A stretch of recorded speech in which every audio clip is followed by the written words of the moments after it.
I guess the best way for me to answer that question is Workshop has not done that.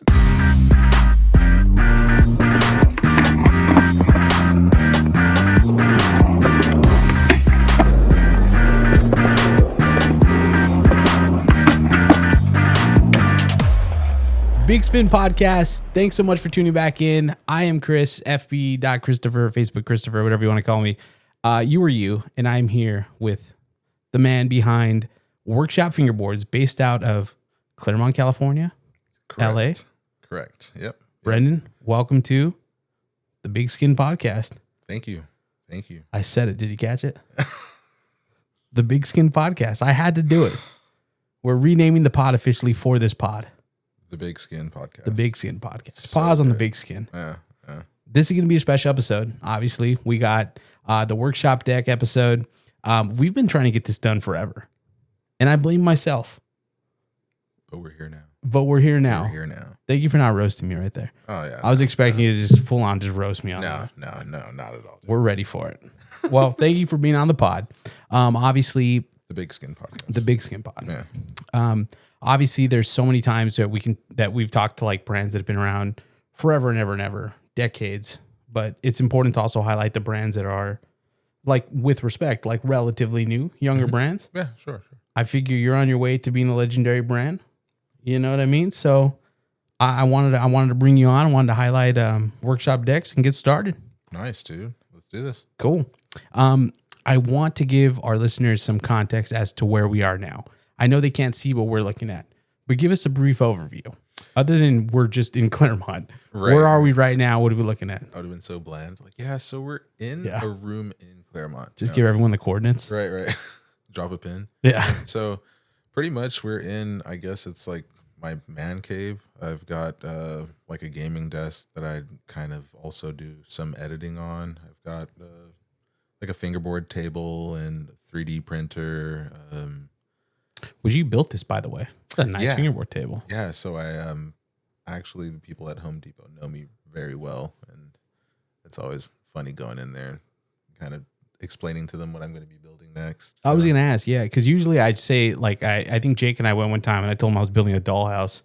Really? What did they say? It was less embarrassing. The guy he knew I was lying. He knew we were idiots. He knew we're building something with skateboards. Yeah, for sure. But this is where the magic happens. This is where the boards go down. Obviously, you got the boards. Yeah. Got the presses over there. I've got like a drawer with tons of different colors, just tons of plies. I love it. One thing we got to touch on before we get started is when I walked in, I couldn't help but notice the tactical vest hanging. All right. So little tidbit, I actually love airsoft. Like I love Milsim. I love love John Wick. I was about to say, I'm like, before you start with the I love airsoft, let's talk about the damn chills you got earlier talking about Keanu Reeves. Okay, yeah. So we're putting the chills on blast. Yeah. Keanu is definitely one of my all-time favorite actors.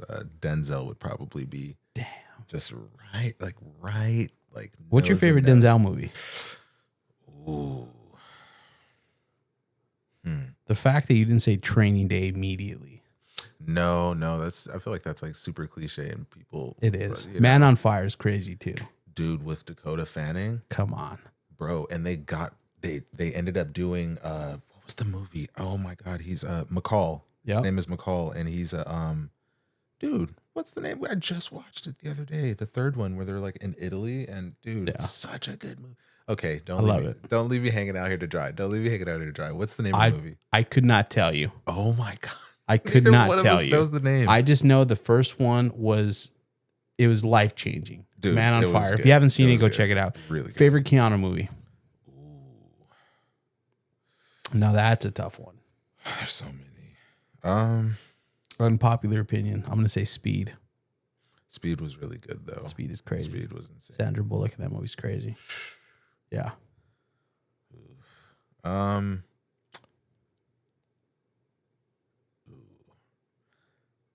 You going with The Matrix?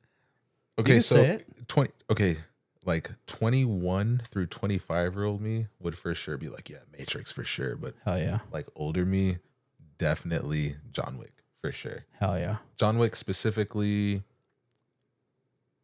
2 with Holly Berry. Damn. Yeah. Okay. Yeah. Holly Berry. Yeah. You ever seen Swordfish? Okay. Moving on. Yeah. Moving on. We're from the same. We're from the same like the timestamps. Like we're we're right there. Yeah. Shout out Swordfish. We got to reel it back in. All right, here we go. Deep breath, because that was crazy. So where are you from? What was it like growing up there? Let's start at the beginning of your story. Obviously, we want to talk about workshop decks. We want to talk about everything you got going on with the workshop. But I also want to give some context on where you grew up, kind of dude you are, your skating background. I heard through the grapevine that you're a big P-Rod fan. So you know what I mean? I want to talk about all that. So give me the intro. Where are you from? What was it like growing up there? Okay, so originally born and raised in Los Angeles. I was born at Hollywood Presbyterian Hospital. I don't know if it's even still there, to be honest. Might be. I need to get the real ID. There you go. So yeah, born in West LA to a Jamaican mother and a Belizean father. Grew up in a pretty much like Jamaican household. Dad wasn't really in the picture, so I spent a lot of time with mom and my grandmother.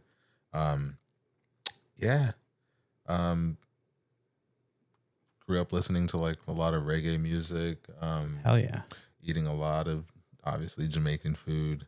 Jerk chicken? Dude, yes. That's Jake's favorite. Next time you come over, I'm gonna make you jerk chicken. And if Jake's not here, we gotta film a video. We gotta film like a whole he has to be here. If he knows, yeah. Bro, that's his whole. A lot of people don't realize it, but he's a huge Marley fan. Dude, that was like one of the conversation openers. Yeah. So, grew up in a Jamaican household. Went to elementary school in LA, and my mom ended up moving from West LA to like Gardena, which is like close to Torrance, so it's like South Bay area. Yeah. And that's kind of when I was in middle school, like middle school, getting ready to go into high school, and that's when I kind of really started getting into like skateboarding and skate culture, and I think like art and everything along those lines kind of like followed right behind. I was like a little shithead, like doing graffiti and tagging on stuff and skateboarding and all that, and we're like right around the same age. Yeah. So it's possible we're just running around the same. I mean, because I was more like Whittier, East LA, Montebello. Oh yeah, you know what I mean? Yeah. Not too far. Yeah, dude. Yeah. Yo, tagging's crazy though. Yeah. It was. Dude. And what was your tag? Oh, are you gonna say it on the pod? No. What were you tagging on the pod? No. Workshop? No, dude. But loved graffiti. Was always into it. Won't out my name. Okay.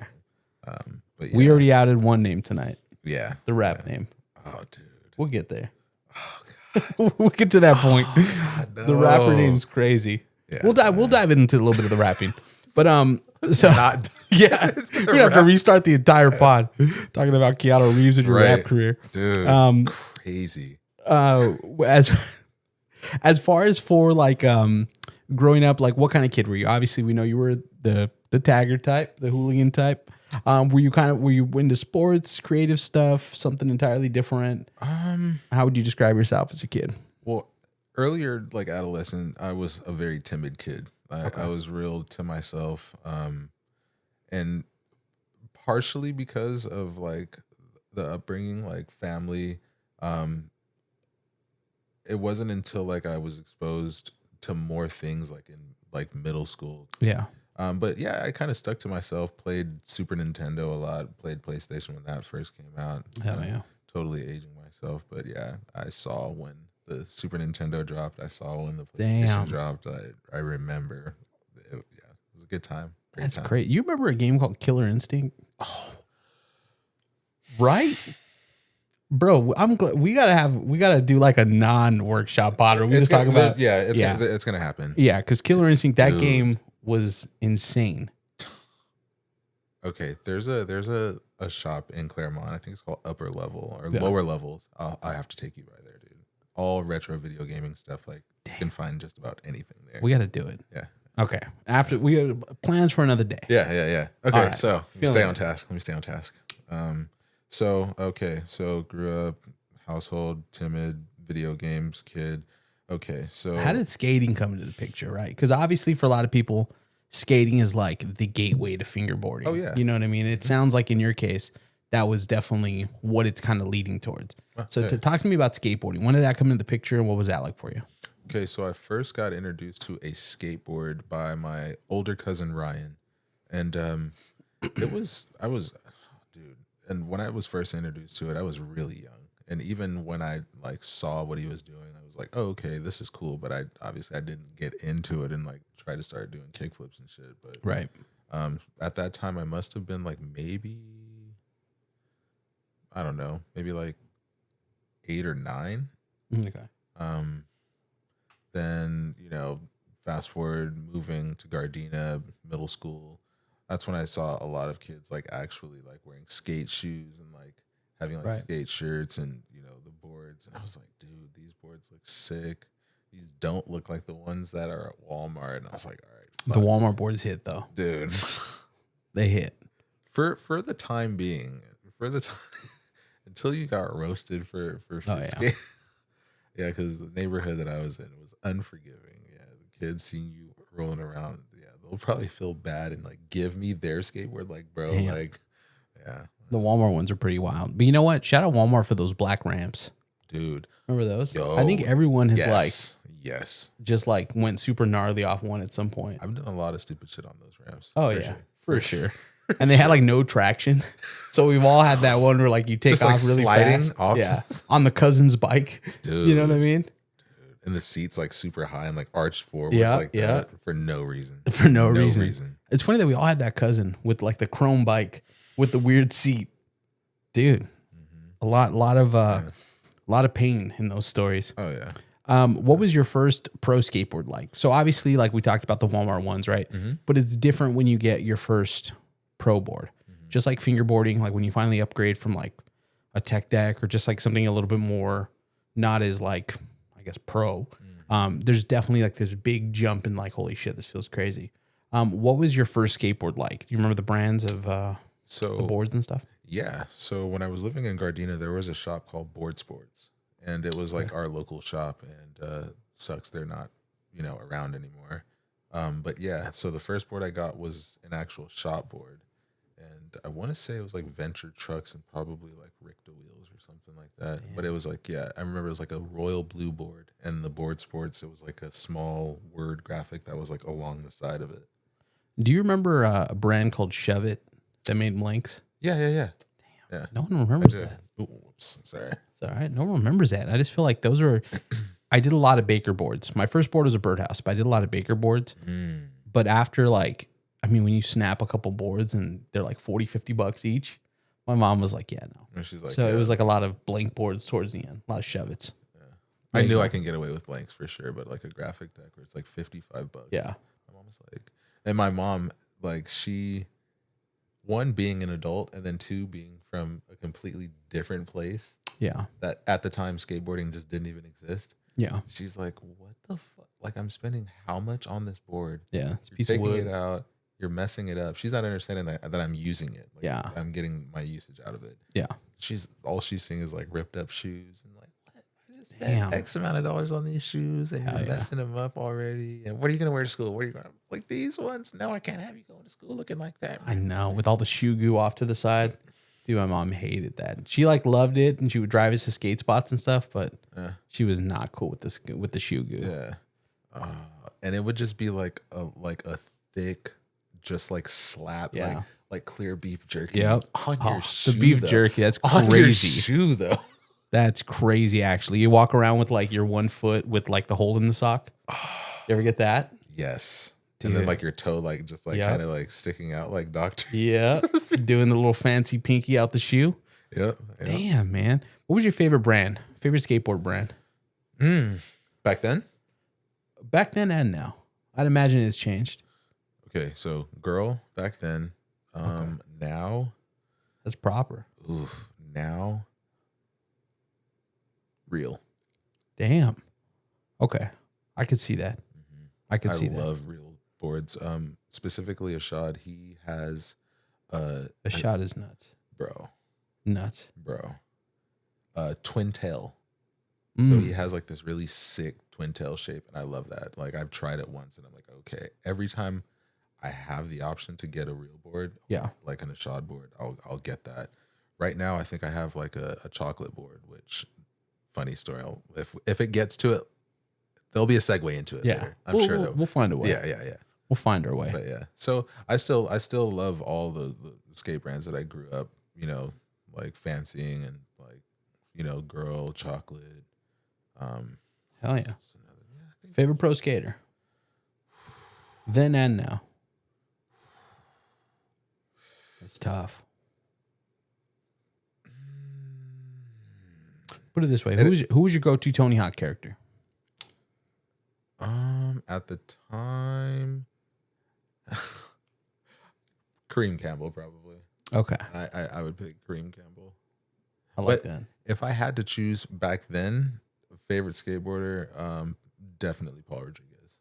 Damn, hell yeah, 1000% P-Rod. Paul's a beast, but young Paul was crazy. The nollie late flips out of fucking crooks was nasty work. Mm-hmm. Current favorite, it's 2 runner-ups. Okay. Thiago Limos or Wade DeSarmo. Damn. Yeah, it's like really niched in.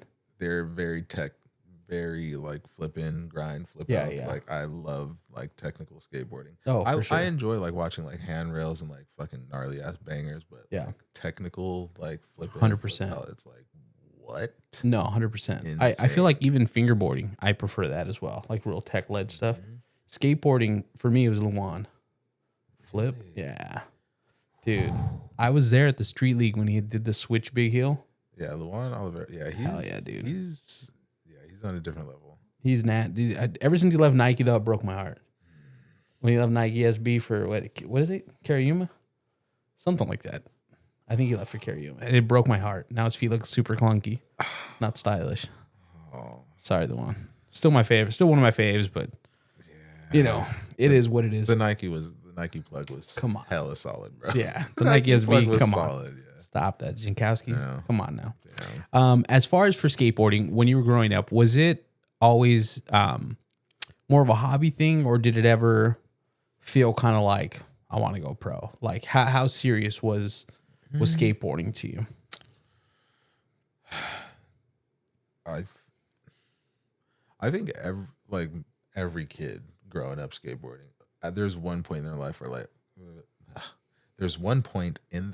they're like, yo, it'd be sick if I went pro or if I can get sponsored. And, hell yeah. This, that, and the other. But I think at that time, it was more so just about having fun with your friends and something on the weekends. Like there was a lot of different avenues that other kids or I could have even taken, growing up in, said areas. But skateboarding, it was just a dope outlet. There's a couple of our friends that were like, yo, I kind of want to see how far I can take this. Yeah. Hell yeah. But for the most part, it was just like fun. And that's all I ever wanted it to be, was just fun. Hell yeah. Hell yeah.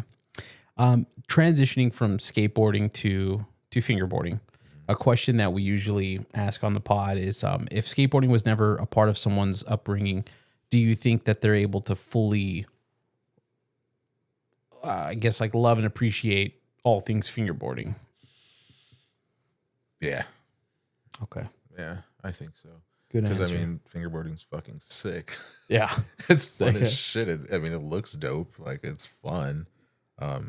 And anybody that I've ever shown, like, a fingerboard, like, a full setup, they're like, yo, dude, is that, like, all wood? I'm like, bro, the wheels. Trucks are the wheels are urethane, the trucks are metal. Like, yeah, this is, like, literally a fucking miniature skateboard. Yeah. What? That's so sick. Hell yeah. It always blows people's minds. Yeah. What's your first experience with the fingerboard? Was it like tech decks or what's your first, like the first time you were like, yo, this is the mini skateboard? So I have a counter question. Sure. Holy shit. I wasn't prepared for questions on my own pod. I'm like, looking around for an answer. Okay, shoot. So my first experience fingerboarding, right? Yeah. So I know some people call tech deck like the act of like using a tech decking. Right.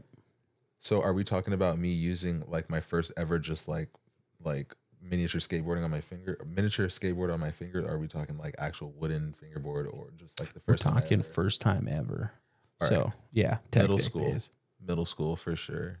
When I should have been paying attention and participating in spelling tests, I was stacking books and trying to like figure out how I'm going to kickflip them. And That's crazy. See, I wish I had a rad story like that. I did not realize you were supposed to do tricks on them. I thought they were like collectible. It really, and don't get me wrong. I think we've all done like where you just kind of go up to like a pencil or something and you kind of grind. But, looking back now at some of like the old crazy footage from like, like Fingers of Fury and all that stuff. That never even crossed my mind that was possible. Yeah. I think the most generic trick that I would see either myself or anyone else doing with the tech deck would be a 360 flip. I feel like you can kind of just like... You can kind of just hug them. Yeah. Kind of just hug them. Especially down like a set of books, bro. Like that'd be like the quickest way for all your homies to be like, yo, that was sick. And then get your shit taken in the class. Binder ledge. Yeah, I was about to say the Binder ledge went hard. Dude. Damn, bro. Looking back on it, the binder would have been a sick ass mani pad, right? Because it goes up and then it would come back. A little bang, low key, like a little bang. Damn, bring it back. Yeah, do a little schoolyard park, bro. Yeah. God damn. Talk to me now about pro fingerboards, because obviously we said like using a tech deck is great, right? Because it's all the graphics that like we grow up loving and knowing from the Tony Hawk games, and you relate instantly to it, but then when you start talking about pro fingerboards and what was your experience like kind of transitioning to a wooden fingerboard? What was that brand? When did you realize, oh shit, like there's a difference to like tech decks and pro fingerboards? What was that like? Okay. So the first pro fingerboard that I got was a Teak Tuning Complete. Shout out Teak. Shout out Teak. Shout out Geraldine. She's great. I went online and obviously it was funny like seeing the cost of like a complete setup and then like going and looking at individual parts and seeing what that tallied up to. I was like, oh, I see. But yeah, so that was my first board and I was trying to figure out what size boards I rode. Oh yeah. So the first one I got was like a 32 and I was like, okay, this feels like really small. It feels close to a tech deck, but I think there's different sizes. Like I saw like obviously 32, 34. So I was like, oh, let me see if I can try one bigger. And so I tried the 34 millimeter. I was like, okay, this feels like a lot more comfortable. Like I can, mess around with this now. So yeah, that was the first pro setup. And hell yeah. And this is the time jump here, right? Because we're talking about middle school tech decking. But like when are we talking about buying this Teak board? Like big time jump there. But obviously to keep it fingerboard related. Right. Time travel. That was right around pandemic time. Okay. Dun, dun, dun. I know, right? Yeah. So I think a lot of us had a bunch of free time on our hands. Oh, for sure. Even me. Total started fingerboarding in the pandemic. That was a great, just speaking personally, that was such a good outlet, dude. It was a dark ass time, bro. Yeah. It was a gnarly, just dark ass time, and fingerboarding for sure got me out of a funk. Yeah, no, it was weird for all of us because it's weird to think that this is like 5 years ago now for some of us, but like when you couldn't like see anybody, you remember that? Like that was real. Yeah. I don't know if people like in another 5 years are gonna believe us, bro. Yeah. Crazy. I ain't gonna hold you though, bro. That was the time I really had to lock in, bro. Dude. I was like in a corner. So fun fact, my bedroom is right behind us. So my wife used to have to deal with me like up like at 11 o'clock at night. Like, one more time, you got this. You're like trying to coach myself through trying to get a clip. That's crazy. So funny. Yeah, so funny. That's great. Not enough people that are obviously like that are not kids, but like older with wives and stuff. Talk about like the wives in the situation, like having to sit there and like listen to over and over, just click, click, click. Sometimes I'll be fingerboarding and we're at Chuck E. Cheese the other day and I was fingerboarding on the Black River Rail, and over it's like kink, kink. Oh, kink, and it's such kink. a rich, and the the lady that like on the other side, I feel like she's looking at me, and in my mind, like I'm just not putting it together. Her and her husband legit get up and move, and I was like, oh, like this is this is kind of fucked. You know what I mean? And so I'm like, but you know what? It's like you get so used to it. And then, I mean, obviously, like your wife seems super supportive of your brand and stuff like that. Oh, so yeah. it's always better when you have a supportive spouse who's not like, Shout out to her. hey, there you go. Shout out supportive spouses. Yeah. There you go. As far as for you being like such a fan of skateboarding, right?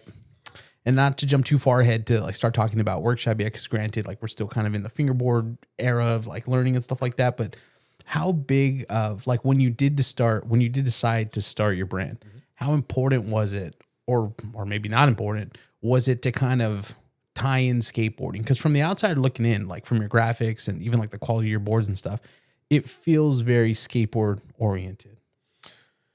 Is that like a methodical thing you had going on, or that just kind of happened, or? Maybe it's like a little bit of both. Like maybe you ever do something and it's like you're not really conscious of you doing it. It's like something maybe in your subconscious, like you just it's like kind of routine. So when it comes to trying to like integrate like skateboarding into the brand, I don't know if there's any real like solid answer that I can give you. That's just like, oh yeah, boom, Just boom, kind of boom. happened. It just kind of happened because I guess like naturally, like growing up in skateboarding and stuff, like it was easy for me to just associate that with this. It was like, okay, this is a big board, this is a small one, so let's just treat this how I would treat this one. Right. I guess. Well, let's do this. So the pandemic hits, you rediscover fingerboarding, you pick up a teak board. From the time you got the teak board to obviously discovering the community, because that's a whole new thing too, right? Yeah, dude, like that was discovering gnarly, the community. yeah. So talk to me about that, discovering the community. Was that just straight up making an Instagram and kind of diving in, or what was your first experience with, reaching out and making friends and stuff like that in the community? So when I first created I created like an Instagram page and started just posting random clips, like whatever I thought would be cool or look cool. Was that the page that ultimately turned into the workshop page? Or? Yeah. What was the original name? Was it the rap name? God, no, it was not the rap name. Damn, rap name would have went hard though. It would. Baby Drake. That's crazy. So, what was the question again? Name of the original page name. Original page name. Okay. I honestly, okay. So when I initially made the page and I was fingerboarding, posting clips, I was also making my own boards. So I was making the boards that I would like actually session the edits or whatever. Damn. Wait, so that started almost immediately. Oh yeah. Making Yeah. boards. Yeah. Okay. So I guess maybe it'd be wise to segue into this. So that came about through accessing the teak boards via Amazon. Okay. And one day I just so happened to be scrolling and found a mold. And okay. Yeah. Ended up buying a mold. Damn. Yeah. Okay. Perfect segue into talking about workshop. Talk to me about the moment you decided to start your own brand. As far as like, was it from the standpoint of like, there's something missing in the community that I feel like I can kind of bring to the community with my decks? Or was it more just like, I just want to try this and, like where are we at with the mindset as far as for starting your own brand? At the time, it was really out of just necessity. Like I needed boards. There you go. They're expensive. Yeah. I would pretty much just like press boards, like a lot of them at a time. I would go to like Rockler and buy their exotic wood sampler packs, and I would just cut up the veneers and make like a bunch of different exotic boards. But having said that, I feel like we're skipping the aspect of like, you've never made boards before. So how do you even figure out how to make boards? Oh, because right. So you bought your board, but I mean, even me, I'm like, I didn't understand like plies and stuff like that till a year after I started fingerboarding. So talk to me about that. I mean, is it YouTube? Are you reaching out to the deck makers, or what's that like? Yeah, a lot of YouTube. Like YouTube University was. Hell yeah! I was an alumni. Yeah, I went on there and just did endless amounts of research. Tons of different YouTubers. A couple people in the community were kind enough to like pass on knowledge, and yeah, dude, uh, pretty much YouTube and a couple Damn. people that were willing to share some wisdom. There you go. Talk to me about the name Workshop. It seems pretty straightforward. Is it as straightforward as it seems, or is there a deeper meaning behind it? A deeper meaning, no, but is there like a funny story behind it? Sure. Let's hear it. So, outside of enjoying, making fingerboards and Yeah. I actually do digital artwork. I've tattooed for probably a 15 years straight. Don't tattoo or haven't tattooed in a while, but probably will get into that eventually again. Yeah. So I do digital art. Ended up, you remember when the NFT craze hit and like everybody was talking about NFTs. Yeah. Also during the pandemic. So Right. that was another way I'd found to utilize time, or I guess waste time, depending on how you look at it. Yeah. But did a lot of digital art, did a lot of like drawing characters and stuff like that. So ended up streaming on Twitch. I would pretty much set up a camera, stream my iPad, and have like a image of my face and then another image of my hand, like drawing out the images. Right. And I called it Render's Workshop. And the whole idea behind the name, like we were doing NFTs, so we all had aliases. Nobody used their real names, blah, blah, blah. Yeah.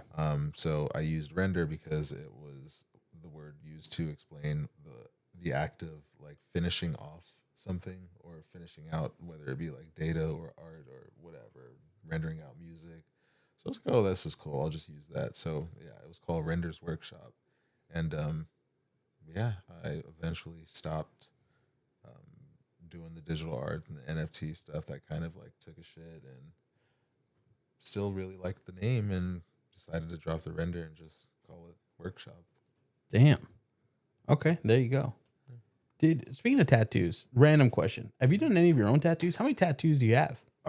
So both my arms are kind of semi-covered. There's still missing spots, but my whole torso from my collarbone all the way down to my waist completely covered. My legs are covered. Well, not really fully covered, but legs are tattooed. I've got my oldest daughter's name tattooed across the top of my back. I did a lot of the ones on my legs. I even did a couple of the ones on my arm. Damn. Okay.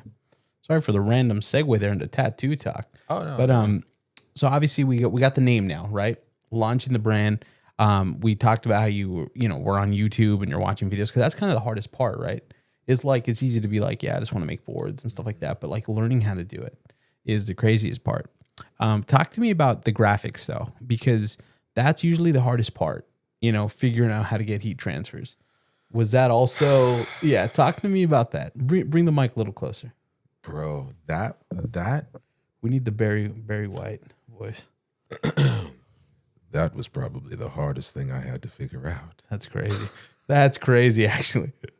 So talk to me about that. How did that go on? Oh my gosh, dude. So I asked around. I asked so many different people trying to just figure out like what it even was. Because going online, going on YouTube, I'd see videos of like people doing paper graphics. Yeah. Dude, I've even seen one where it was like a water slide graphic.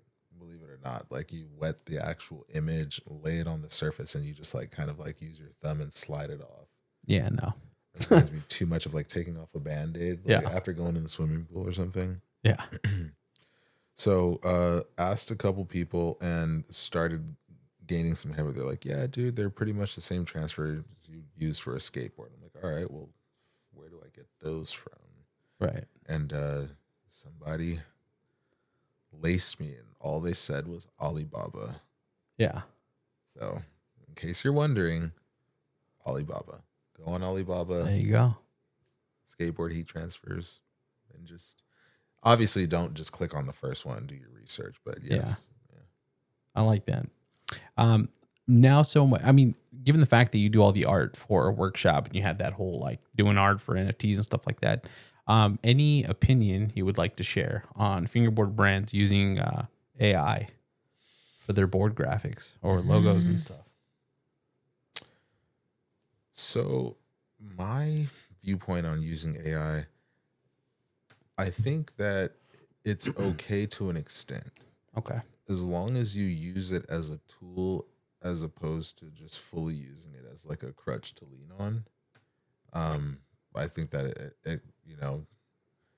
I guess like anything in moderation is like, I'm not one of those types of artists that's like, oh, AI is going to take my job, or I can give two shits less about AI. Like, ultimately, I think,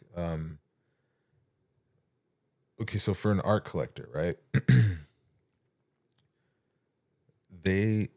When they're buying a piece of art, they're buying it, sure, because it looks dope, but they probably feel some type of connection with that specific artist. Okay. You know what I mean? So just for namesake, Jean-Michel Basquiat, obviously everybody knows who Basquiat is, well-known American artist, right? Somebody buying a Basquiat piece, or somebody that doesn't know about Basquiat or doesn't really care, Yeah. is totally fine with getting a piece of artwork that was done, by AI. It's like, but then I guess that's also subjective too, right? Like, Right. I've seen some pretty insane AI art, and I thought it was sick. Okay. But I guess that would be my thing. Like, just in moderations is one thing, but if you're using it to just completely lean on, and that's kind of, but even then, shit, again, like if the graphic looks cool, then do your thing. Do your thing. Perfect. Next question in regards to kind of sticking with the whole art thing. Obviously, huge background in skateboarding. Another conversation within just like the fingerboard community and brands and stuff like that. Wonder if you had an opinion on is the whole like ripping skate graphics. How do you feel about that? What's your opinion on that? Heavy sigh. It's either about to roast someone or about to be like, we're good. No. I think within good taste, I think it could be cool. If you're doing like a spoof or like a spin-off of something, but okay. I don't know. Like blatantly just like copying a skate brand. That's a tough one. Because we've all seen the Baker one, right? The red board with with the black boxes. Got to lay that one to rest. Okay. Yeah. Would we ever see a workshop board with? I was gonna say, I guess the best way for me to answer that question is workshop has not done that. Okay. And I don't know that I will. Okay. Fair enough.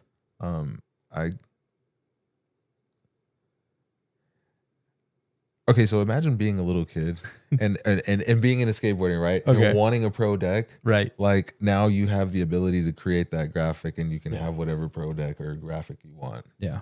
So I think, but that's just me personally. Yeah. Like that's how I would look at it and be like, okay, like sure, these graphics are dope and I understand like paying, homage to them, but I think I enjoy like experimenting and making new graphics. Right.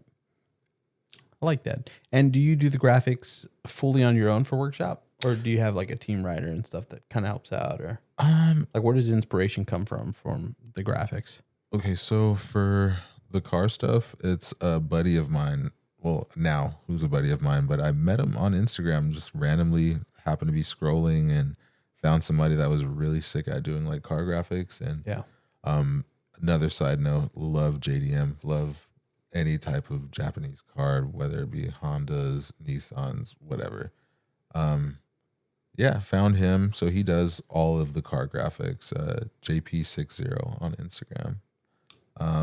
Anything else, it's pretty much stuff that I've drawn. I think the pink right-hand man up there, the little hand character. He has a name. Yeah. A little character in your graphics? The little gummy guy, yeah. With the little beanie on? Yeah. Was it right-hand man? Right-hand man. Wait, whoa. It's so generic. Is that fingernails? Yeah, it's a literal hand. Whoa, that... Yeah, it's like a literal... I've seen that thing so many times. Yeah. And it just hit... I thought that was knee pads. No, and elbow pads. Yeah, he's literally the right-hand man. Hey, man. It's the most generic name too, but I mean, that's crazy. I'm not kidding with you. I can't unsee that now. There are nails on that guy. Wow. Okay. I love it. Yeah. I love it. The guy that drew that, he's actually insane. He does insane artwork. He's dope. That's crazy. Yeah. Now I wish it ruined me. Now that I'm looking at fingernails, As far as for your own process when it comes to start to finish making boards, which by the way, the board you showed me when we showed up, like I think you even sponsored Shreddermania in the past, and you've given me boards to give away, and like it's insane. And I say this genuinely, it's insane to know that you just started relatively, a short time ago. Sure. And the boards, and I told you this earlier, they look like copy and paste, like they are crazy quality. Yeah. Where does that kind of come from? Because that's not, I mean, there's brands out there now that still kind of struggle, that are well established and well decorated in the community, that still struggle with getting their damn holes straight. Pause on the holes straight, but as far as for your own process, what is the most satisfying process? And two-part question for deck makers that you've kind of seen from the community. What is the most overlooked step in making boards, in your opinion? Sanding. Yeah, sanding. I get real sensual with sanding. Like I'd take sweet ass time. Barry White voice? Yeah. Damn. Long time sanding. Whoa. Yeah. Damn. So, yeah, but that's that part. I use a table router, so I'm not freehand cutting anything. Okay. Like it's, the board, the shape is cut when I'm done using the router, and but sanding, I think, is can be overlooked part. Would you say that's one of your favorite parts of the process? Absolutely. Yeah. Absolutely. Sanding is probably the most calming part about making a fingerboard, for sure. Okay. Well, there you go. It's the most time consuming. I mean, other than pressing the board, but yeah. Do you feel like you're someone who kind of, once something's dialed in, you're like, okay, this is 100% done, down packed? Or do you feel like you're someone who always is kind of looking for new ways to kind of innovate your own process and just keep getting better? Yes and no. Because I believe to a certain extent, once you've locked in a dope recipe for something, it's all right, cool. For sure lock that in. But if there happens to be something that you stumble upon in the future and it's oh shit, this works even better, then cool. But very many different ways, I'm super old school. If it ain't broke, don't fix it. Okay. I like that. As far as for someone who's listening that may just be, making boards, started out, or maybe they're established and they're hearing you talk about sanding. What are some general tips when it comes to sanding? What are you looking for? When do you stop? I got to admit, when I've done some boards for videos, just as one-offs, dude, I cannot help but oversand the pockets.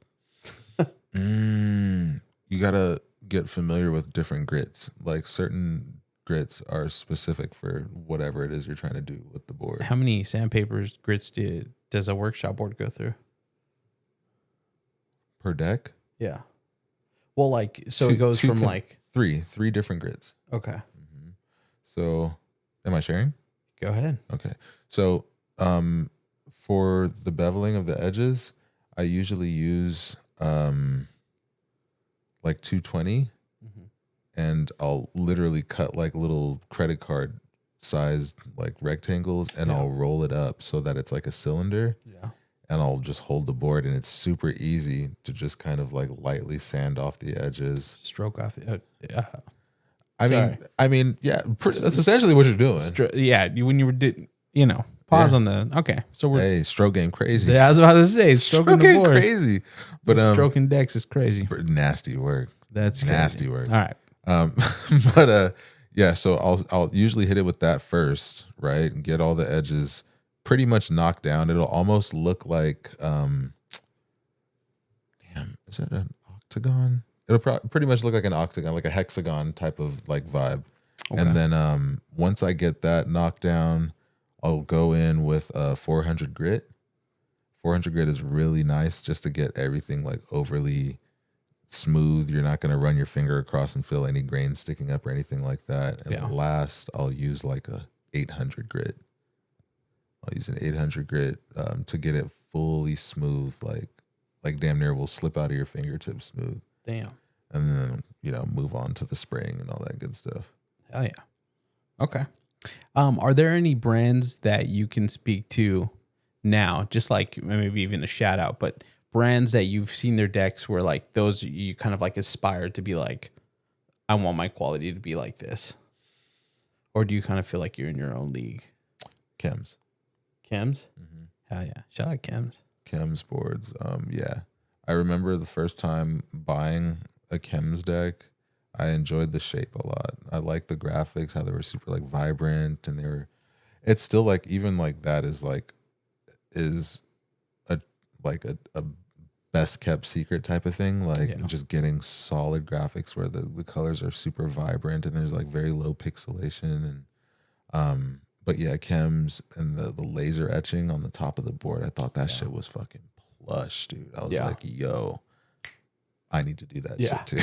I was like, I need to figure that shit out. You do that in house too, right? Yeah, yeah. Damn. Yeah. Okay. Yeah. Well, there you go. Obviously, right now it's primarily decks, right? Mm-hmm. But can we expect to see other stuff in the future? I know you have the 3D printer right here. Like, are we talking possibly some workshop obstacles? Bro, you was gassing me up earlier, so I might have to mess around with some obstacles or something, dude. The desk order is crazy. You're telling me that's not crazy? You take it out of here and you just put like some pencils and stuff? Bro, if it's like concrete, then you can actually plant like actual plants in there. Plant the plants. You can actually plant plants in there. Yeah. I love it. I love it. Do we have any collabs coming up? That's real pop. That's a real popular thing. Anything you wanted to spill on the pod? Any collabs? Shit. Y'all tell me. Any dream collabs? Ooh. Let David Shoot know. Your shot. Let David know. Yeah. Bang my line, David. Pyro. Hit me, bro. Damn. Hit me. And he will too. Hit me, bro. He'll slide in the DMs. Hit me, bro. I didn't talk to you at Fingerboard Con. Hit me, bro. You know what it is? It's we'll talk about it off the pod. But the code is like, or like the way to do it, you don't message the Pyro account. Oh, yeah. He fought. Okay, yeah. Okay, you know what I mean? Yeah, that makes sense. You know what I mean? That makes sense. That's a way to get your message responded to 3 months later. Not happening. Yeah. Okay. Which in hindsight now that makes perfect sense. Like, there you go. We talked about and not to kind of circle back to graphics, but I wanted to obviously talk now more about the company in general, right? And obviously that comes up with like the team and stuff. A couple questions about that, but question in regards to graphics: would you ever consider yourself or turn yourself pro for workshop as the owner? No. I don't. Any thoughts? Why? Let's get into it. Not just no.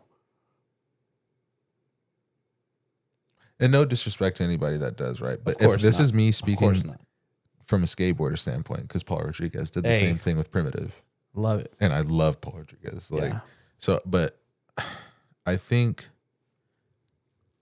I don't think I'd feel comfortable like just outright giving myself a pro graphic. I think that's something for the people to decide. Like, or I mean, I don't know.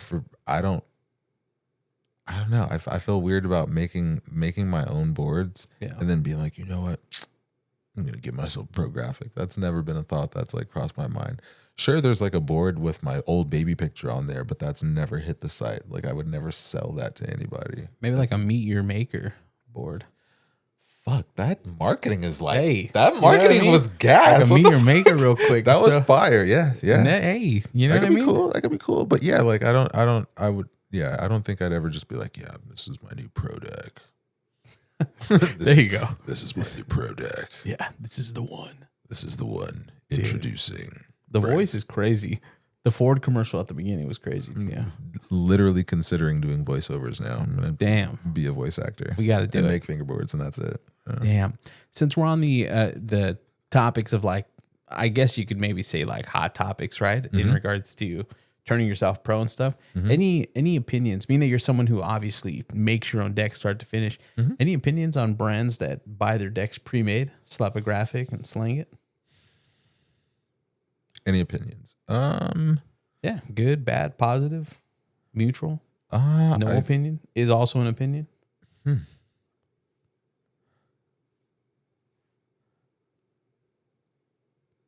I like the hand gesture's crazy. I like making the boards, and I treat every board that I make like I'm gonna be the one shredding it when it's all said and done. Okay. And I put that same amount of care and meticulousness into every single board because I treat them all like they're gonna be mine. Right. Regardless of if they're not, if they are or not. So that's speaking just to me, like, because making the fingerboards is like a therapeutic type of thing. Like, as much as people enjoy shredding them, like I enjoy making them, like start to finish. Why other people buy, like pre-made boards and slap their logos on it,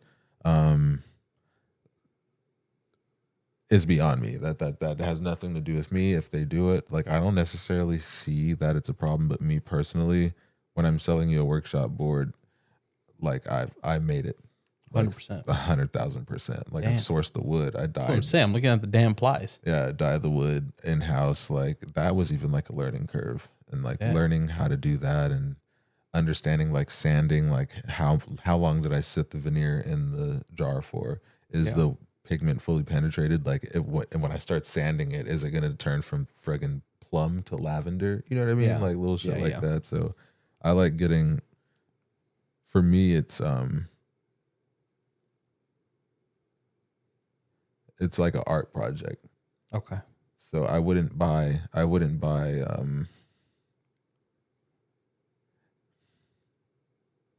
and no shade, right? No shade to anybody.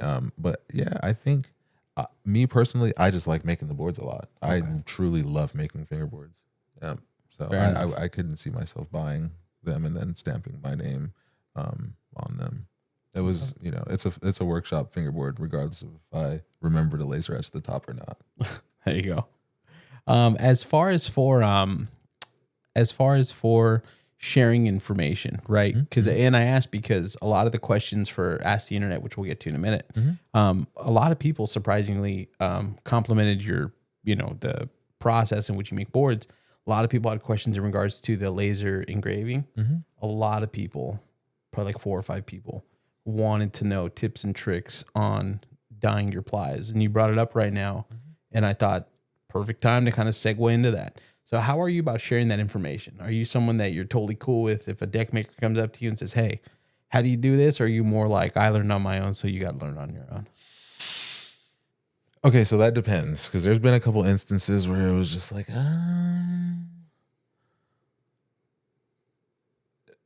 okay, so I don't mind answering any questions, but it seems like it comes from a weird place. Like, if it's a person that randomly starts following and they kind of jump in the DMs like, hey, how do you do this? Or how do you do this? Or how do you do this? Right.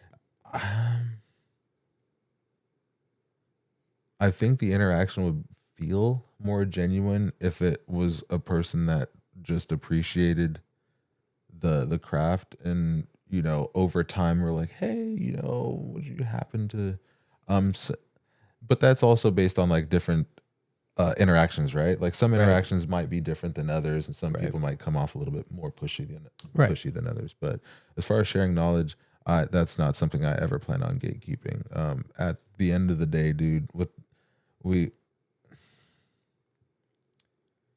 knowledge, I don't have a problem sharing it, because I'm still going to make workshop boards, and whatever boards you decide to make, those are the boards that you're going to make. Right. And then you can always give people instruction, but it's the actual hands-on that's going to make the difference. So exactly. I respect that. Exactly. Yeah. I feel that. Looking back, what were some of the hardest or most unexpected parts of starting and launching your own fingerboard brand? Finding good maple veneer and locking in a person that can do the graphics. Okay. That was the more difficult side of things. Everything else, I just kind of winged it. Right. What advice would you give to someone who's kind of just starting out on their own brand in the scene? If they were just trying to essentially start making decks and they wanted to launch a company, what is some general advice you would give them early on that you wish someone would have gave you? General advice. Okay. And they want to start a skateboard or a fingerboard brand. I would say it gets tiring trying to please a mass of people with graphics or shapes or sizes or anything like that. I think if you want to make boards, it's best that you do whatever the fuck it is that makes you happy. Yeah.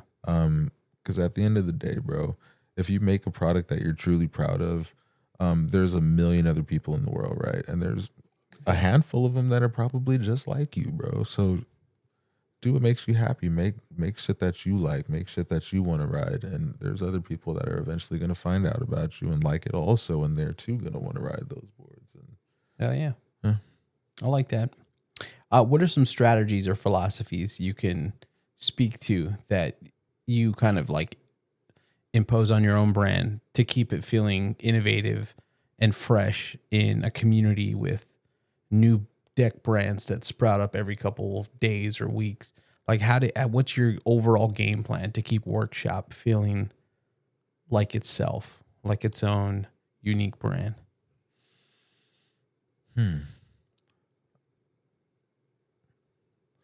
I mean, again, just to continue doing shit that, kind of makes me happy and, friends enjoy. If people in the community ever were to suggest something or suggest anything like, yo, I think this would be really sick, I'm the type of person, I'll listen and be like, oh, you guys would enjoy this, would you? Yeah. And, figure out a cool way I can incorporate that and do something fun for everybody to enjoy. But for the most part, I look at current events. Sometimes I might, be reminded of a car like the E30, the BMW. Yeah. Funny story. So when you leave my house, down the street, there's a sick ass E30, dude, and it's like cruise by after the pod, bro, and it's slammed like you can't even fucking fit like two fingers like Damn. between the panel and concrete, like car culture. Mm-hmm. So that was what kind of triggered that. I guess it's kind of just like whatever I'm exposed to, it might, give me a certain idea, and it might, bleed onto another idea. And I'm like, oh, okay, this could be sick. I'll try to mess around with this. And to circle back, as far as like the whole copying of like skateboard brands, I think it's cool to draw inspiration from something. Yeah. But again, blatantly just outright copying something, I don't know that I ever would. Yeah. And I feel like there is a lot of fingerboard brands, won't even do names, but that feel very like carbon copy. So it's tough to kind of stand out. Yeah. Which, no shade, it's like, it's a tough thing. There's just so many brands doing so many rad things. It's tough not to step on someone else's toes. Yeah. Talk to me about the team. Because there are some fingerboard brands that don't have a team. They kind of see it as maybe just like a lot of business, a lot of extra work and stuff like that. But you do have a team. Mm-hmm. Talk to me a little bit about the team. Who's on the team? Give me the brief overview. Okay, so we've got Tiny Street Warrior, and I'm naming them all by their IG handles. Okay. We've got Mini Muska, we've got Ultra, we've got Ruli. Hell yeah. We've got Junk, and I think that's it. Jesus, am I forgetting anyone? Sorry. No, I think that's it. Yeah. Hopefully got a couple not. guys. I know, right? When his email you after the Bro. pod, like, yo, I'm off. Phone starts vibrating. Like, oh shit! Yeah. God damn. Just a pepper and a question from the internet. Mm-hmm. Out of like 17 questions, 2 people wanted to know when we're going to get a Ruli Pro graphic. Oof. Damn. You gonna let that one leak? You gonna keep that one close to the chest? I think. We'll keep that one close to the chest. Okay. We'll keep that one close. Just saying, bro. Like a teacher graphic would be fucking crazy. You know, I'm just saying, just put it out there. Dude, a teacher. I've actually thought about it, like when that happens. I've definitely thought about like how I would do that. Yeah. I've thought about like the Bart Simpson, like the intro to The Simpsons where he's like writing the. Oh yeah. He's writing. That was it like standards. Yeah, he's writing standards Uh-huh. on the board. I thought that would be a pretty cool concept. So I've definitely been thinking about what I can do that could be sick for that. Yeah. I like that. Talk to me about this. So as a brand owner, I'm sure you get messages all the time. Hey, sponsor me. And obviously everyone loves free shit, right? But from your perspective as a brand owner, what are some do's and don'ts of getting sponsored? Like how can somebody, if somebody wants to get your attention as far as like a spot on the team, what's the best way to go about it? Somebody wants to get a spot on the team. Best way to go about it. Shred workshop decks and tag me. Okay. Very straightforward. Yeah, I think as long as I see you're having fun and there's like which could also be very subjective. Yeah. As long as you're fingerboarding and there seems to be some level of like progression that's happening. Okay. I think that'd be an easy way to be like, oh, okay, like clearly you enjoy skating the decks, like you're progressing at a pretty fast rate, whatever the case might be. I might personally reach out to you. Yeah. But I think like asking for a sponsorship, I don't know. I think it's always been frowned upon, even like being from skate world, like growing up in skateboarding, like it was just not something you never did. Like you don't typically want to reach out. Yeah. I mean, unless of course you come with like a sponsor me tape and it's like, oh, here, by the way. You know, funny, I was going to ask you about that. Have you ever received a sponsor me tape? Has everyone ever like just said Ultra did. Yeah. Damn, that's actually sick. Mm-hmm. Shout out that. Yeah. Sending a damn sponsor tape is crazy. Or can we expect a full length workshop team video at some point this year? Ooh, this year? Next year? So funny story. We filmed a shit ton of footage, dude. We filmed a lot of footage. Yeah. And we were initially going to put out a video. And I think life got to life in and kind of put the video, like put it on the shelf for the time being. And going back and watching that footage, there's like a skill gap, I guess you could say. Like a lot of like the footage, like is stuff that we're not doing anymore. And like the stuff that we're doing now is like a bit more stylish, more technical. A bit more stylish. Like there's a little bit more skin in the game. We've obviously fingerboarded a little bit longer, got comfortable doing tricks. There's consistency and all that good stuff that factors in. But maybe next year for a full length. I want to do something really dope where it's very comparable to like an actual skate video. Yeah. Like I want to bring back that type of nostalgia, being a brand that I like kind of really cater to like skateboarding culture. Like it'd be sick if there was like an actual video that matched that whole aesthetic. Yeah. Do you have a favorite skate video growing up? Ooh, growing up. Yeah. Okay. So not full grown Brandon. This is young, still middle school, high school, like getting, okay. Forecast. Paul Rodriguez Forecast. Damn. That was the first time I ever seen Mike Mo skate, and that shit was fucking bonkers. Damn. Insane. Have you seen what was that movie Paul Rodriguez did? Street Dreams? With Street Dreams with the neck. You seen that? Of course. Dang. Of course. Just making sure. Just making sure. Yeah. I like that. Yeah. As far as for moving on to, because obviously I want to talk about you now as a fingerboarder, right? We've talked about the brand. We've talked about obviously you making boards and stuff like that. But is there anything you want people to know about Workshop? Maybe something you're most proud of, a super high moment for the brand, anything like that? What would you leave people with if this is the first experience with your brand? What do you want to leave people with? I'm really very meticulous when it comes to making the boards. So like, I don't know if anybody ever notices this. Aside from just like the top apply lasering, I'll switch out the sayings every once in a while. Like right now, it's weekend's almost here. And the whole reasoning behind weekends almost here is because for the most part, I think a lot of the people that enjoy workshop are like adults, I guess. Okay. I guess we hit that specific demographic. So I kind of like played on that. Like all of us are like going to Weekend warriors. you know what I mean? Like Hell yeah. some of us have enjoyable jobs, some of us have shitty jobs, but That's life. Life. But at the end of the day, it's like, dude, everybody's pretty much living for the weekend. Living for the weekend. Damn. It's like the funny sayings like, fuck, dude, weekend's almost here. Weekend's almost here. And what do we do on the weekends?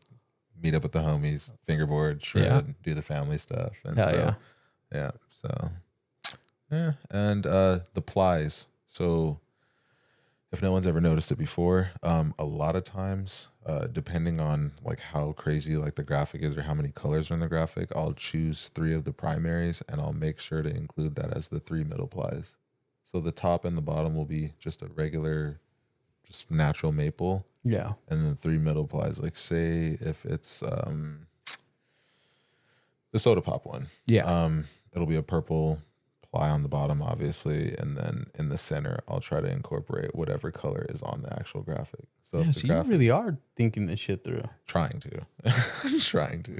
Because now I'm thinking about the grape one. I'm like, holy shit, there is a green leaf and a damn green middle ply. Mm-hmm. Damn. That totally went over my head. So I try my best to think about that stuff. Or even with like the kiwi strawberry, the outside is literally the red, literally kiwi, inside strawberry. Damn. There you go. Question from the internet. Someone wanted to know where do you see, like, what's the game plan for the next 5 years for workshop? In a perfect world, what are some key points you want to hit in the next 5 years? Key points.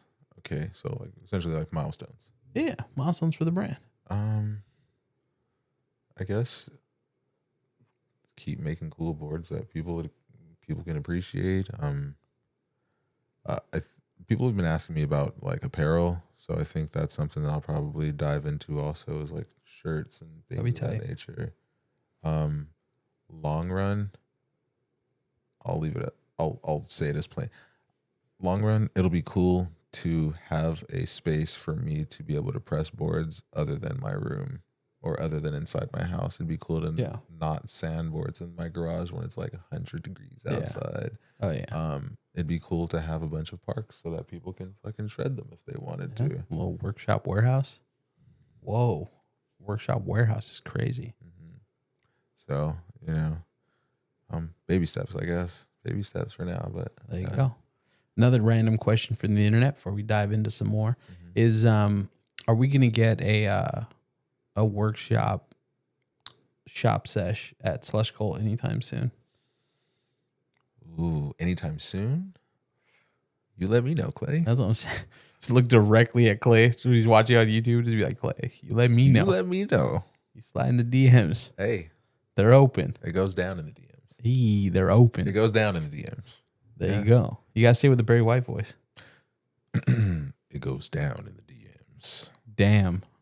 Yeah, that earned you a spot. Clay's for sure going to call you after that. All right, let's talk about you as a fingerboarder aside from your brand. Do you have any current sponsors? No.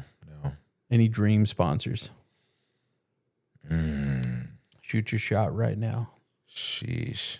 Are we talking boards, trucks, and wheels? Yeah, boards, trucks, and wheels, and tape. We'll throw tape in there too. Ooh. Black River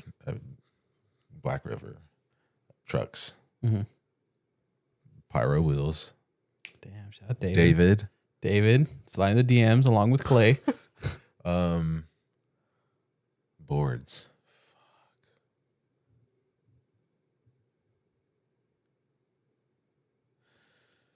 Fuck. Ooh. Whose wood you riding? Yeah, pause on that. My bad. I had to. It was right there. Diabolical work. Yeah, it was right there. I had to. We've just stepped into diabolical work now. Oh yeah, wait till the end.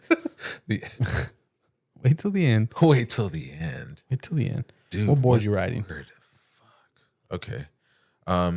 So I do enjoy Chem's boards, and I'm trying to think of another board company that's similar to the way mine's feels as far as like I could see you on chems. Like I could see running pro graphic on chems.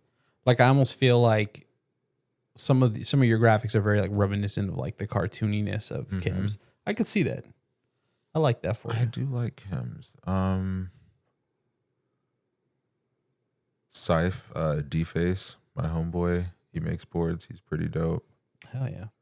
Shout out to Manny, Dungeon Crawl. He makes really nice boards. Dude, I feel like I had Manny on the pod like 4 or 5 months ago. We could damn near do a second podcast with all the shit he has going on. Dude, we got to get him on round 2. Shout out Manny, man. I love Manny. Sick ass like metal, dude. Yeah. Fucking sick. Yeah. I get shit. It's so weird, and this feels so bad to say.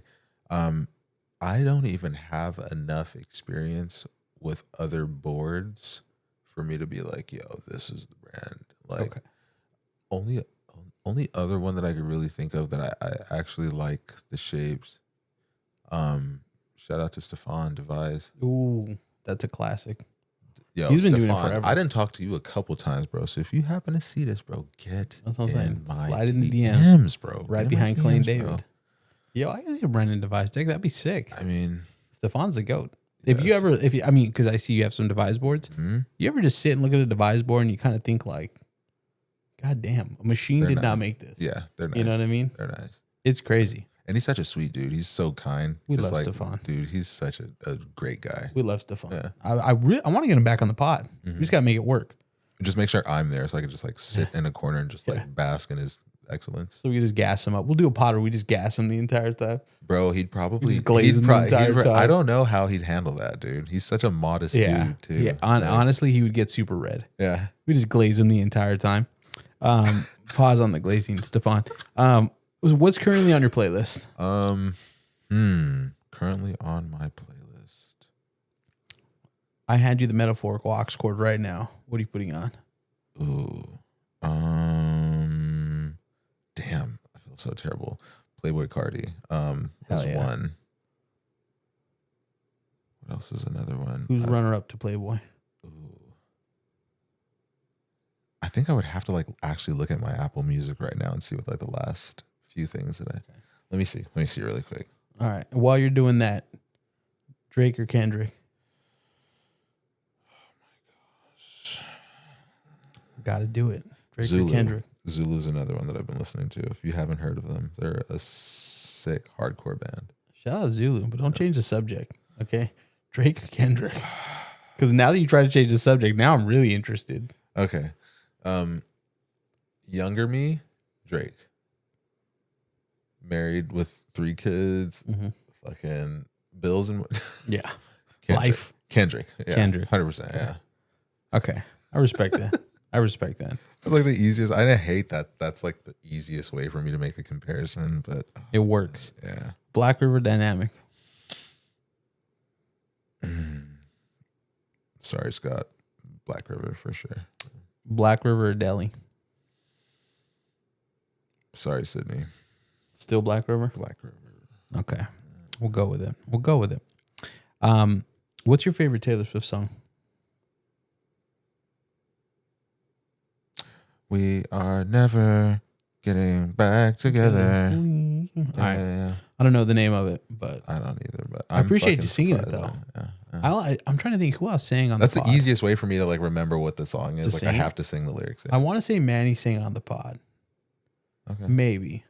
You might be one of like 5 that have actually sang on the pod. I appreciate that. Yeah. I like that. I'm here for it. Favorite movie of all time, other than Speed and Swordfish.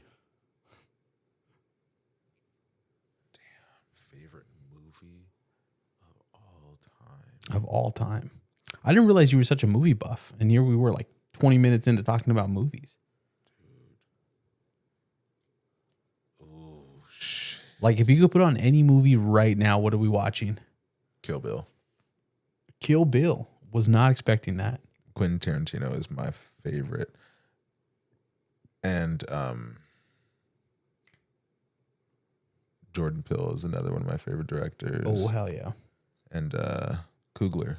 Was it Michael Kugler? He did Brian Kugler. He did Black Panther and Ryan Coogler and Sinners.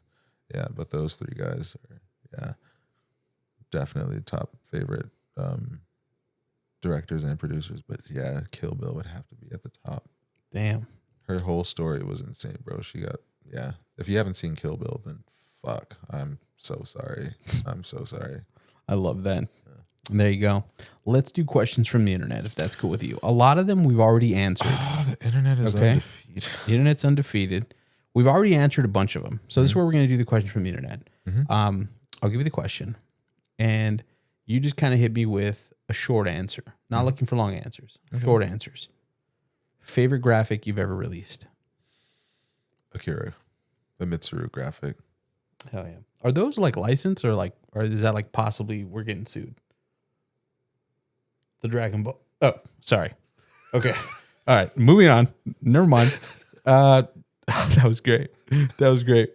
What is the weirdest deck you've ever built? The weirdest one I've ever built? Yeah. If any. There was like a fish. I used to have, before I have the cruiser that we have now, there was another cruiser, and it was more along the lines of like the classic like Bart Simpson shaped deck. And those, ironically enough, they look really cool, but they didn't do well. People didn't really fuck with them. Didn't really fuck with those. Yeah. Okay. What's your glue of choice? Gorilla Glue White. Gorilla Glue White. There you go. Let's see. What's some ones we didn't cover? Favorite trick on a skateboard? On a skateboard or fingerboard? It says skateboard, but we'll do both. I like that. On a skateboard, switch or nollie heel flip. On a fingerboard. Why do you gotta say nollie heel? Huh? Why do you gotta say nollie heel? Was that a personal dig at me? No. I actually have skateboard footage. I'll have to show you after this, but like that was one of my favorite go-to tricks, was a crook nollie heel flip. I love it. But on a fingerboard, nollie tray or switch tray, my favorite fingerboard trick, like flip trick. I love that. What is the best recommended time for dyeing veneer? Ooh, I just dyed some purple, and it came out really nice, like fucking pastel. I would say, first off, make sure you plan ahead, right? Like if you know you're going to need to have boards ready by a certain day, don't try to dye boards before, like a week ahead of time. Leave them in the solution for at least, I would say, 3 weeks. But that's also going to be something that's trial and error on your end. Certain colors take better. So I'd say you really want to gauge it. I would say leave it in there for max, we'll call it 2 weeks, just to see if the saturation is close to where you want it to be. It also depends on the veneer that you get. Sometimes the veneer just will not be willing to absorb any of the pigment, and it's a lot of trial and error. But helpful tips, a max of 3 weeks, and the color saturation should be good enough for you to be able to sand the board and not sand away the whole ply. Hell yeah. If you could eat one thing only for the rest of your life, what would it be? Ackee on saltfish. It's a Jamaican dish. If I had a choice, I would have my grandmother living here making that shit every single day. Damn. We still got to try that jerk chicken. Got to get Jake around here. I'm telling you, bro, he's into it. You know, him and his dad do like that food review stuff. He's been to my uncle's restaurant multiple times. And they allowed, when I first met Jake, they allowed him to name a pizza. And it was like a buffalo pizza. And he was super hyped to tell me that he named it Buffalo Soldier. Yeah, he was hyped. Shout out Jake. We love Jake. We love Jake. I didn't know he was a lover of the Jamaican culture. That's dope. Oh, bro. Okay. We gotta have a conversation off the pod. Oh shit, he's crazy. Jake he's with the shits. You with the shits, Jake? He's with the shit. People don't know. People don't know, man. I be wanting to pinch his cheeks and bro, shit. Nah, hell no, bro. Jake could do a hood vlog for real. What? Yeah, a Yorble in the hood vlog. Jake is with the shits. He's crazy. Getting in his car, playing some. I'm spacing on the name. Project Pat. when we were in Chicago, homie wanted to go to. Not O Block. Yeah, bro. We were. This is a story. We're gonna get into too much of the story now. We were cruising down. He realized on his phone we were so close to O Block.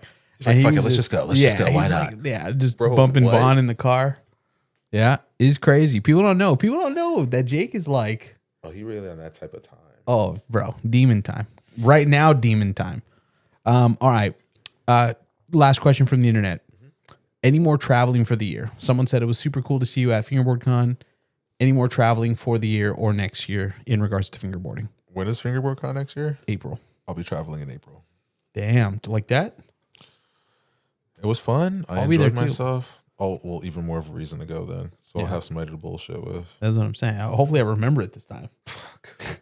Yeah, because the last time, that was fucking, it's crazy. Dude, yeah. It's like a video game. Mm-hmm. Isn't life, though, just one big-ass video game? Yeah, life kind of feels like Street Fighter. And Jake is Blanca. Damn. All right, here we go. You ready for this? Oh, shit, yes. Are you ready? Yep. Smash, Marry, Kill, Slush God, P-Rod, or Ruli, your team rider. Yep. Sorry. Had to do it. Slush God, P-Rod, or Ruli, your team rider. Smash, Marry, Kill. Oh, God. I'd have to smash P-Rod. I mean, that's a given. You know, to say you smash P-Rod. You know what I mean? Shout out P-Rod. Damn, that's crazy. So now I'm like, I'd have to who are you marry. killing? I'd have to marry Clay because he's. Yeah. He owns fucking Slush Cold. Yeah, bro. He that'd be owns crazy. Slush Cold. And just like a mercy killing for Ruli, just so he doesn't have to watch you smash P-Rod. It would have to be a mercy killing. Yeah. That would be the only way I'd categorize it. It would have to be mercy. Yeah. Sorry, Ruli bro. probably doesn't want to watch you smash P-Rod. No. And then just make Clay an honest woman. I'll make an honest woman out of you. There you go. Yeah. Well, there you go. Brennan, thank you so much for making this happen. Of course, dude. Workshop Thank you for pod. coming through, dude. Hell yeah. Where can people find you online? Workshop MFG Co. On Instagram, and I think on TikTok and YouTube very soon. I've been slacking on uploading shorts, and I've got to tell myself that it's as easy as me uploading to Instagram. Let me tell you something. Shorts, 100% underrated, quickest way to grow. My number one thing when people ask me how to grow on YouTube. I would say 35,000, 40,000 subscribers I've gained just from shorts. Huh. I'm telling you, quick underrated. and straight to the point. Straight to the point. Oh, shit. There you go. Of course. Yeah. Brendan, Workshop. Thank you, bro. Appreciate you, big dog. Big Skin Podcast. Like, comment, subscribe. Pause on the skin. Thanks so much. And yeah, thank you so much. We'll see you in the next one.